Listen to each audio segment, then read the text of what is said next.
자, 이번 시간은 전후 세계 질서와 관련된 이야기 빠르게 한 10분 정도 마무리하고 가겠습니다.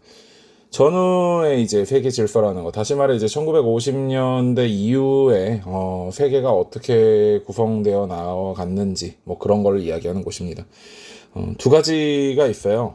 세계화, 다시 말해 어떤 국가와 국가 간의 장벽이 무너지고 모든 지구촌의 사람들이 다 같이 이렇게 위아더 월드하는 약간 알렉산더 세계 시민주의 같은 그런 느낌의 세계화가 있고요. 그것을 벗어나서 예전과 같이 완전히 뭐 국가와 국가 간의 높은 그 벽이 있어서 이렇게 서로 간의 교류가 안 되는 그런 정도까지는 아니라 가까운 지역에 있는 국가들끼리 공동의 이익을 위해서 뭉치는 지역화의 개념이 있습니다. 절대 어려운 거 아니고요. 실제로 문제가 등장하기도 굉장히 어렵습니다. 사실 선지로 내면 낼까, 세계화는 그나마 좀 낼 수 있다고 하더라도 지역화는 정말 좀 너무 지엽적이지 않을까 이런 걱정이 조금 있어요. 사실 역사 외에 오히려 다른 과목과 좀 많이 겹쳐서요. 특히 1호 개정 교육과정 들어가서 각 사회 교과목들 중에 겹치는 부분이 많이 사라지게 되었고 어떤 딱 한 파트로 딱 넘어갔거든요. 그러니까 예를 들어서 뭐 윤리의 사상 파트에서 배우는 어떤 철학적인 부분이 역사 파트에서는 정말 대부분의 경우 살짝 언급만 해주고 빠져버리는, 그러면서 이제 나름대로 교육 교육 내용 자체를 줄여나가는 그런 형태의 변화가 일어났기 때문에 그냥 이런 게 있구나라고 한번 가볍게 보고, 만약에 정말 수능을 볼 친구들이나 막판에 한두 번 정도 정리하는 정도로 쓰면 될 것 같습니다. 서론이 너무 길었는데요. 자, 우선 세계화 가보겠습니다. 세계화라는 건 결국은 위기에 대한 공동 대응을 하겠다라고 국가들 간에 약속을 하는 겁니다. 다시 말해서 우리가 왜 세계대전을 두 번씩이나 일어났는가라고 생각을 해보니까 어떤 하나의 강력한 국제기구로서 강제력을 행사할 수 있는 그런 기구가 없었기 때문에 유엔을 창설해야 되겠다라는 생각을 하게 된 거고, 2차 대전의 원인이었던 세계 대공황도 보니까 지금 식민지가 있는 국가들이나 그런 국가들끼리 자기들끼리 살겠다고 어떤 블럭을 쳐놓고 그런 상태가 되어버리니까 일부 국가들이 전체주의와 어떤 파시즘, 그다음에 뭐 군국주의 이런 방향으로 나아갔던 거기 때문에 어떤 각국이 협조하여 나름대로 자유무역 그리고 국제금융제도를 만들어보자, 이런 어떠한 그러한 담론에서 시작된 것이 우리가 말하는 세계화입니다.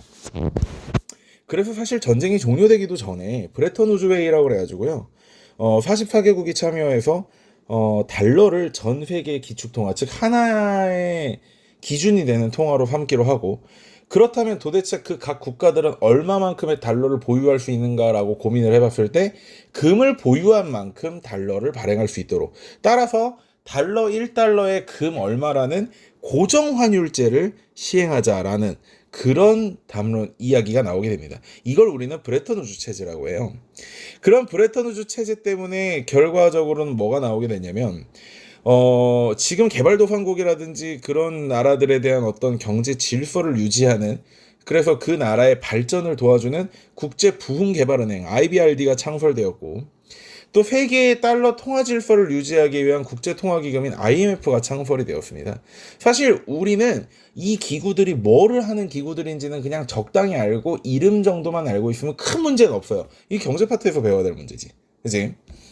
그 다음에 자유무역을 促진하기 위해서, 그러니까 블록 경제에 대항하는 자유무역을 촉진하기 위해서 만들어진 기구가 GATT죠.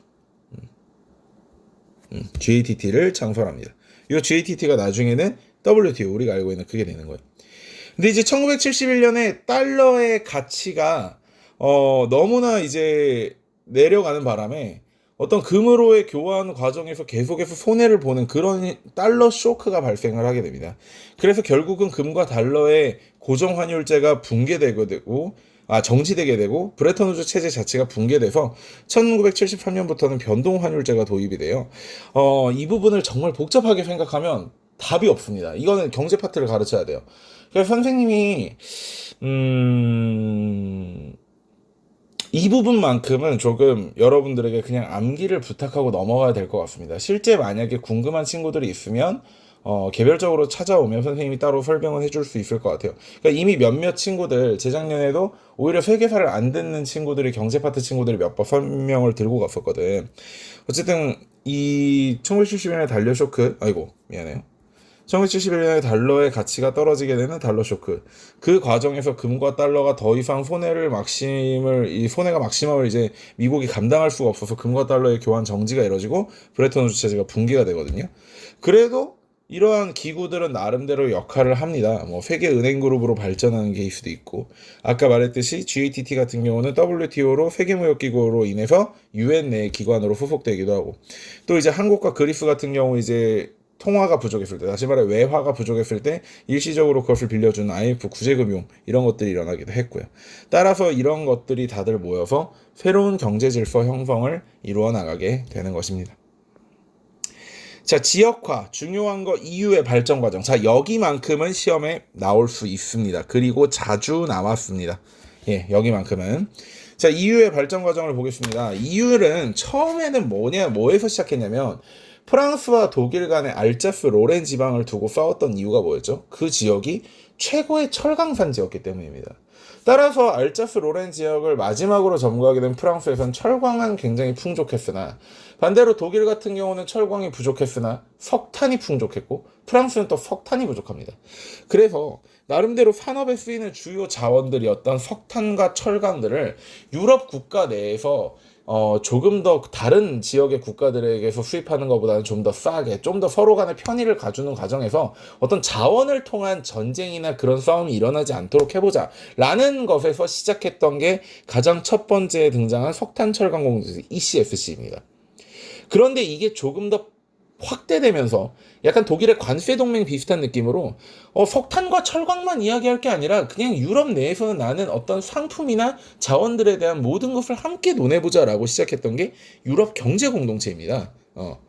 그런 유럽 경제 공동체가 경제뿐만이 아니라 정치, 사회 같은 부분까지 포함하게 된 게 유럽 공동체 EC고요. 그 이후에 마스트리히트 조약을 통해서 유럽연합의 설립이 결정이 되고, 유럽연합에서는 이제 외교나 군사적인 부분까지 유럽 전체가 하나의 의견을 내자. 그를 통해서 지금 성장하고 있는 동아시아의 뭐 한중일이라든지 또는 미국이라든지 이런 거대 세력들을 상대로 우리가 나름대로의 발언권을 가지자라고 이야기를 하는 거라고 보면 좋을 것 같아요.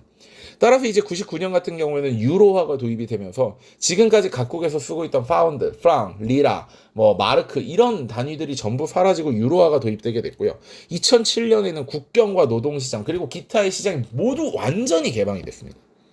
그런데 그런 과정에서 선진국이 아무래도 조금 더 보는 피해가 많았단 말이죠. 후진국에 있는 사람들이 선진국으로 자연스럽게 넘어와서 그쪽에서 일자리를 구하게 되면서 오히려 자국민이 취직을 못하게 되고, 이런 과정 때문에 영국이 대표적으로 우리는 더 이상 EU와 함께하지 않겠다라고 이야기를 하면서 2016년에 국민투표를 하고 2020년 작년에 실제로 탈퇴를 진행을 했었습니다.